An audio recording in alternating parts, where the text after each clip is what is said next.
Hello guys, good morning sa inyo. So, ngayon oras ay 6:49 ng umaga. So, Wednesday ngayon, March 26. So, andito ako ngayon sa parking lot ng isang store, at meron akong interview. In-person interview na hindi ko ina-expect. Kasi, 'di ba, nabanggit ko sa inyo last time na nag-apply ako ng mga pang part-time. Gusto ko sana yung mga panggabi na part-time kasi sa umaga meron akong full-time job, and then free naman ako sa gabi. So, gusto ko sana magkaroon ng another part-time job para may extra income pa ako ulit. Para pandagdag sa savings namin, So, nagtry lang ako dito kasi lagi akong nagtatry. Pasa lang ako ng pasa ng resume, no? Tapos nakita ko siya, yung position is pang evening, nakalagay evening. So, nag-apply ako. Sabi ko, try ko nga rin dito apply. Pero itong store na to is malayo sa amin. So, yun lang yung downside. Pero okay naman tong store na to. Pero okay lang yun. Pwede naman ako magpa-transfer doon sa malapit sa amin if ever matanggap ako, no. So, mayroon akong interview ngayon ng 7 o'clock, and then tingnan natin kung anong mangyari sa interview. Siyempre gusto kong pumasa, 'di ba? Pero kung hindi man pinagkaloob ni Lord na makapasa ako, siguro meron pang mas maganda na plano si Lord para sa akin, kaya hindi niya ako pinasa. Pero kung ipinasa niya ako sa interview na ito is galing talaga sa kanya itong work na to. Kasi matagal na rin ako nagpapasa dito sa grocery store na to, pero ngayon lang ako tinawagan para sa in-person interview actually. So, if it's meant to be for me, it's gonna be meant to be for me.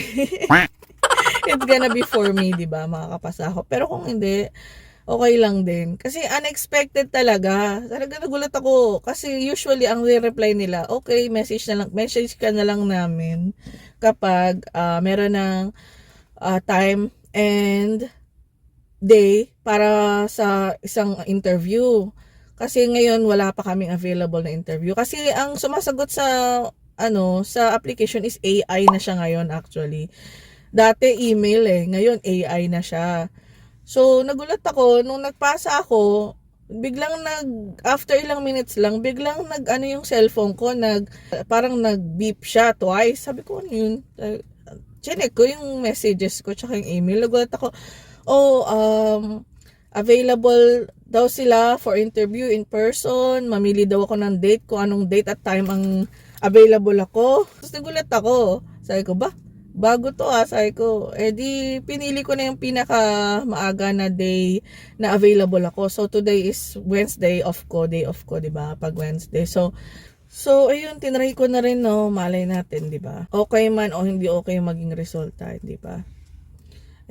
Di yun nga guys. So after nito, kwento ko sa inyo kung ano yung nangyari sa interview tsaka kung ano yung mga questions na tinanong sa akin. Yan. Sige guys, later ulit.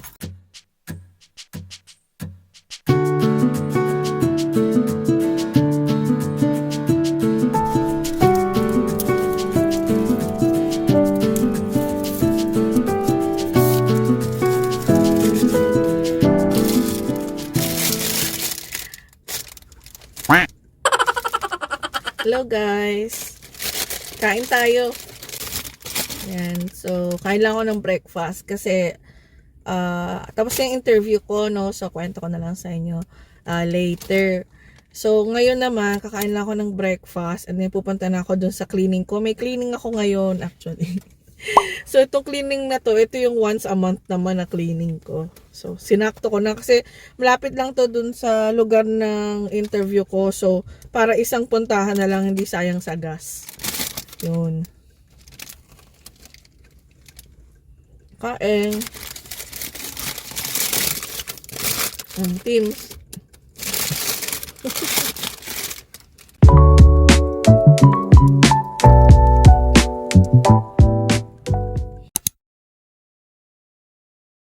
So, ayun nga guys, no, natapos na yung interview ko and based doon sa reaction ng manager, okay naman yung interview ko. Tsaka natutuwa ako kasi napaka-flexible ng schedule nila. Alam mo yun? Hindi sila strict sa schedule.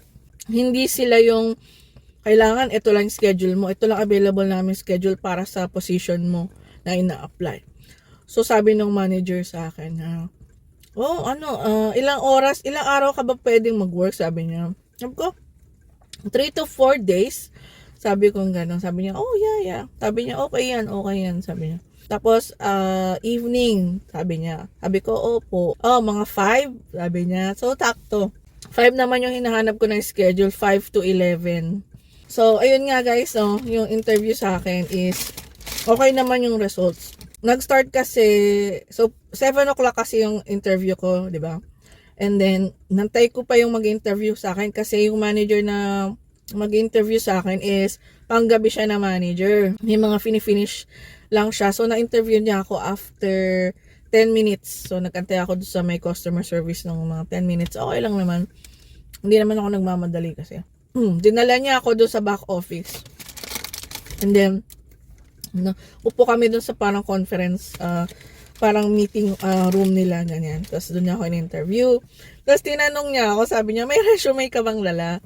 Sabi ko, naku, wala akong dala kasi akala ko meron akong record sa inyo na. Kasi nga, doon ako sa website nag-apply sa Indeed na website. So, nandun na yung resume ko. So, hindi ko alam kung binigyan na sila kasi hindi naman sinabi dun sa email na, magdala ka ng resume mo, ganyan. Wala namang sinabi. So, sabi lang, pumunta ka dito sa store ng 7 o'clock in the morning para sa interview mo. Ganon. Yun lang. Then, umupo na kami. Tinanong niya yung pangalan ko. Sabi niya, ano pangalan mo? Sabi ko, I'm Sheila. Sabi ko, tinanong niya yung pangalan ko para alam niya kung sino ako in-interview kasi wala nga siyang resume na hawak. Tapos sabi niya, naghahanap ako actually ang hinahanap ko is overnight team member, sabi niya. Tapos isip-isip ko, ang nakalagay doon is evening. Sabi ko, bakit kaya hinahanap overnight? Pala overnight manager siya. Pero, sabi niya, meron din ako mga ibang position na open kung hindi ka available overnight, sabi niya. Sabi ko, yeah. Sabi ko, okay lang sa akin. Sabi ko gano'n. Sabi niya sa akin, saan ka nag-apply? Sabi niya, anong website yung in-applyan mo? Sabi ko, sa Indeed ako nag-apply, sabi ko. And then, naka-receive na agad ako ng email na nagsasabi na nakaschedule ako for interview ngayon. Tapos sabi niya, okay, kasi marami kaming nilalagyan ng mga posting ng mga website. So, kung saan yung maganda yung reviews, doon daw sila kumukuha. And then, so far, okay naman daw lahat ng mga interviews, sabi niya. Anong position yung ina-apply mo? So, sabi ko, ang ina-applyan ko is grocery clerk, part-time, evening, sabi ko. Kasi evening lang ako available, sabi niya. Sabi ko, sorry. Tapos, kasi meron akong work sa umaga, sabi ko. Tapos sabi niya, saan ka nag-work? Sabi niya. Sabi ko, nag-work ako dito sa company na to. Simula umaga hanggang hapon ako nag-work doon. Kaya, naghahanap ako ng part-time na panggabi, sabi ko sa kanya. Hindi, sabi niya, okay. Sabi niya, kailangan din namin ng panggabi, sabi niya gano'n. Okay ka lang ba sa, example, hindi available yung position na to, pwede ka ba sa ibang position? Kunyari, ibang department, sabi niya. Sabi ko, okay naman sa akin as long as panggabi pa rin siya, sabi ko gano'n. Kasi, syempre, ayokong mag-conflict yung isa kong job, tsaka dito sa job na to, sabi ko ngayon. Meron ka bang experience sa retail, sabi niya. Sabi ko, oo, meron akong experience. Meron akong 2 store na pinagtrabuhan ko dati, 2 years each yun. So, panggabi ako doon, overnight ako doon, sabi ko sa kanya. So, 4 years ako may experience, sabi ko ganun. Kaya, okay lang, sabi ko, okay lang sa akin. May idea na ako kung ano yung trabaho. Depende nga lang kung ano pa yung mga details kasi iba-ibang store, iba-iba yung nila, rules nila, iba-iba yung mga nila, way nila ng pag-stock ng mga grocery items, 'di ba? Yun sabi ko sa kanya. So sabi niya, okay naman yung expression ng mukha niya, okay naman. So parang nakikipag-usap lang din ako sa kakilala, no? Hindi ako ganong kinabahan. Siguro dahil nga, kumbaga, makuha ko man yung job o hindi, okay lang sa akin. So, hindi talaga ako super kabado. So, okay lang ako doon. Based sa expression ng mukha niya, gusto naman niya yung mga sagot ko. Gusto naman niya yung mga sinasagot ko. So, sabi niya, oh, anong trabaho mo doon sa pangumaga? Sabi niya, oh, trabaho ko to is ganito. Sabi kong ganyan. So, ganun yung ginagawa. Sabi niya, talaga? Sabi niya, oh, napaka-detailed pala ng trabaho mo. Sabi niya, gano'n. Ay ko, oo, sabi ko. Sabi niya, bakit mo pinili na mag-work dito? Sabi niya, sa pera ba? Dahil ba sa pera? Sabi ko, oh, honestly, sabi ko, oo, kailangan ko ng pera. Sabi ko, at saka kailangan ko rin na gamitin yung time na meron ako sa hapon kasi nanghihinayang ako, sabi ko. Nanghihinayang ako dun sa oras na pwede kong gamitin at makapagtrabaho sa iba at kumita ng pera. Kaysa nasasayang yung oras ko na wala naman akong ginagawa, di ba? Napaka-open ng oras na yon. Gusto kong magamit in a way na kikita ko ng pera, di ba? Tapos, nagustuhan niya yung sagot ko kasi sabi niya na okay yan, sabi niya, gusto ko yan, sabi niya, na spend mo yung time mo na extra para makapag-work ka, diba? So, gusto ko yan, sabihin, ayaw mong mag-waste ng time. Sabi ko, oo, sabi ko sa kanya, oo, sabi ko, yun ang gusto ko sanang gawin. Kaya ako nag-a-apply ng part-time, sabi ko, syempre, kasama na rin yung kita doon, income, diba? Tapos, edi okay na yun. Wala siya masyadong tinanong, walang mga situational. Ang tinanong lang niya sa akin is, okay ka bang mag-work individually, independently, or tsaka in a team? Sabi ko, okay lang, wala namang problema sa akin. Sabi ko kasi, before do sa previous work ko, sa grocery, is nag-work din ako independently, and then nag-work din ako with the team. So, wala namang problema sa akin yun. Sabi ko gano'n. Sabi niya sa akin, okay yan, sabi niya. Tapos, sabi niya, may mga tanong ka ba sa akin? Sabi niya. Kasi ang trabaho na to is may mga listahan ka nang gagawin, sabi niya. So, lahat ng mga nakalista doon, yun ang gagawin mo, sabi niya. Tapos, may mga tanong ka ba? Sabi ko, gusto ko lang itanong sana. Halimbawa, sabi niya na, sabi ko pala, halimbawa, tapos na ako sa lahat ng gagawin ko. Tapos meron pa akong extra time. Pwede ba akong magtanong sa manager na kung pwede pa ba akong makatulong sa'yo? Kasi meron pa akong 1 hour na extra na wala na akong gagawin, tapos na ako sa lahat ng gagawin. So sabi niya, yan, gusto ko yung sagot na yan. Sabi niya ganun. Gusto ko yung nagtatanong, sabi niya. Kasi as much as possible, sabi niya, gusto namin na ma-use yung time in a good way, di ba? Kung may extra time ka, why not ask kung ano pa yung pwede mong maitulong sa team, sa store, di ba? Nagustuhan na naman niya yung sagot ko na yon. So, natuwa naman ako. And then, unexpectedly, yun din naman talaga yung honest na tanong ko. Naku-curious ako kung pwede bang magtanong. Ganyan na. Kasi, syempre, di ba, binabayaran ka per oras. Siyempre, gusto ng isang kumpanya na worth it naman yung oras na binabayad nila sa iyo, di ba? Natapos mo yung trabaho mo, at least makatulong ka pa sa ibang department kung kailangan kanila, di ba? Until matapos yung oras mo, di ba? Natuwa naman ako, natuwa siya sa tinanong ko sa kanya. Tapos sabi niya sa akin, sabi niya, based naman sa interview natin, naging okay yung interview natin. Sabi niya gano'n. So, satisfied naman ako sa interview na ito, sabi niya. Sabi ko, salamat, thank you. Sabi ko, at okay naman yung interview. Sabi niya gano'n. Tapos, tinanong niya ako, sabi niya, meron ka bang mga bakasyon na parating? Sabi niya. Sabi ko, if ma-hire ako, sabi ko, meron akong 1 week na bakasyon. Pero hindi ako sure. Sabi ko, hindi pa sure yon. Sabi ko gano'n. Sabi niya, okay lang. Pag 1 week, okay lang yan. Ang di lang namin mapapayagan is 1 month. Yan, o kaya more than like 3 weeks, ganyan. Kasi mahirap mag-adjust ng schedule, sabi niya. Pero kung 1 week, no problem, sabi niya. So sa isip ko, natuwa naman ako. Kasi, ibig sabihin, yung schedule nila is flexible talaga. Hindi sila strict pagdating sa sa schedule. And then sabi niya, tinalong lang niya, available ka ba ng weekend? Sabi ko, available ako Saturday, Sunday, sabi ko. Tapos sabi niya, yan, kailangan namin ng tao pag Sabado at Linggo kasi medyo busy, sabi niya. Tapos sa isip-isip ko, ba?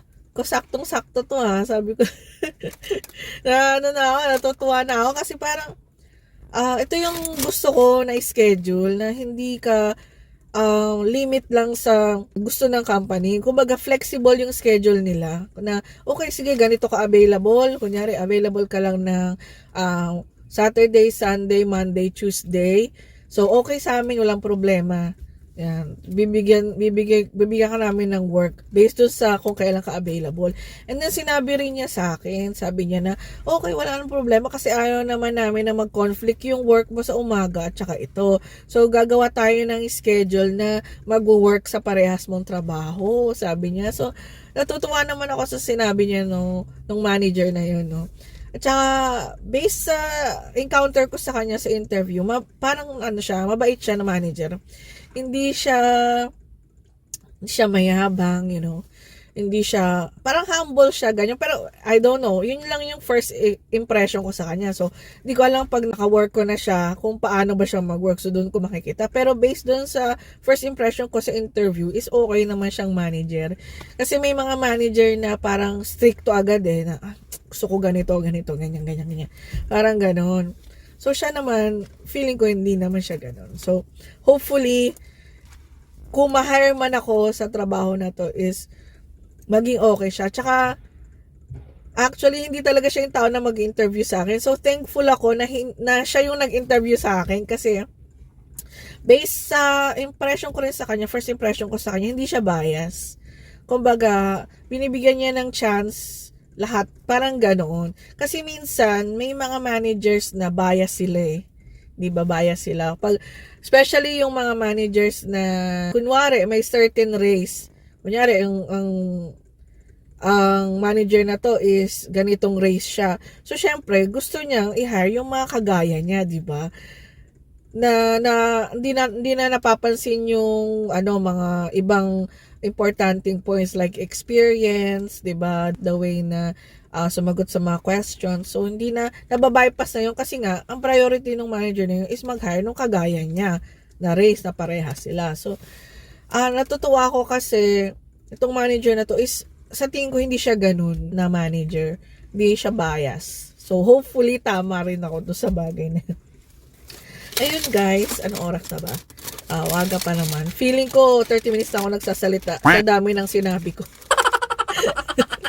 Ayun nga, hindi na ako nakakain. Pero okay lang. Yun, so naging okay lahat actually. Sabi niya, naging masaya ako sa interview na to. Sabi niya gano'n. Naging satisfied ako sa interview na to. So tinanong niya ulit yung pangalan ko, saka apelido ko. So sabi niya, you will hear from us maybe 1 week or 1 week and a half, sabi niya. I-email ka namin, sabi niya sa akin. So, kapag di ka nakarinig sa amin, in 2 weeks, tumawag ka. And then, sabihin mo na kakausapin mo ako nga pala si ganito, yung sinabi niya yung pangalan niya. So, ako nga pala si ganito. So, sabihin mo na kakausapin mo ko, and then, pag kinausap mo na ako, yun, tanungin mo kung ano nang, kamusta na yung apply mo, kung nakuha mo ba yung position or not. And then, sabi niya sa akin is, yun, sasabihin ko sa'yo kung nakuha mo ba or hindi, di ba? So, pero based naman, paulit-ulit siya doon based naman sa interview natin, okay naman. Sabi niya gano'n. Tapos, after noon, sabi niya, kinamayan niya ako, sabi ko, okay, salamat, sabi niya. So, twice niya akong kinamayan. So, natuwa talaga siya. So, natuwa naman ako. Thankful naman ako at nagustuhan niya yung mga sagot ko sa interview niya. Tapos, sabi niya, tara, sinama na niya ako sa labas ulit ng store, inikot niya ako. Tapos, sinabi niya sa akin, ganito, sabi niya. Ganito yung, papakita ko lang sa'yo yung mga possible mo na trabaho, sabi niya gano'n. So talagang tinuro niya, parang tinuro na niya ako, parang, ganito, kunyari, pag nakuha mo yung position, ganito gagawin mo, ganyan, ganito, papalitan mo to, aayusin mo rin yan. So, parang ino-orient na rin niya ako in a way. And binibigyan na rin niya ako ng idea kung ano raw mga gagawin ko. Sabi ko, okay. Gumagano na lang ako. Natutuwa ako sa kanya, nakakatuwa siya. Sabi niya, okay, nice to meet you, sabi niya, and then, just wait for our reply, sabi niya, or our email, sabi niya, ganon, and then, we'll go from there, sabi niya. Okay. Kasi meron pa siyang interviewin, meron pang dalawa palang nag-aantay doon, nakita ko kasi. Sabi ko sa kanya, thank you so much, sabi ko, and then, see you next time, sabi ko ganon, and then, sabi ko, ikot muna ako sa store, sabi ko, I'll just go back in the store, and then, walk around. Sabi niya, yeah, you go shopping. Sabi niya, okay, thank you. Sabi ko nga. Tapos yun na. So, yung interview, yeah, mga 30 minutes din. Yeah, mga 25-30 minutes din yung tinagal. Pero, hindi ko feeling ko mabilis na kami nag-usap eh. Kasi parang, para lang kaming magkakailala kung mag-usap. Yung hindi ganon ka-formal, hindi naman ganon ka-casual. Yung in the middle lang, kumbaga. Tsaka okay siya kausap. Magaan siya kausap. Kaya, hindi ako kinabahang mabuti nung in-interview na ako. So, hopefully, i-update ko na lang kayo if nakuha ko yung position or not. So, ngayon naman is pupunta na ako sa cleaning ko. So, after kong kumain, punta na ako sa cleaning ko. And then, I'll see you later, guys. Thank you. Bye-bye ulit. See you later.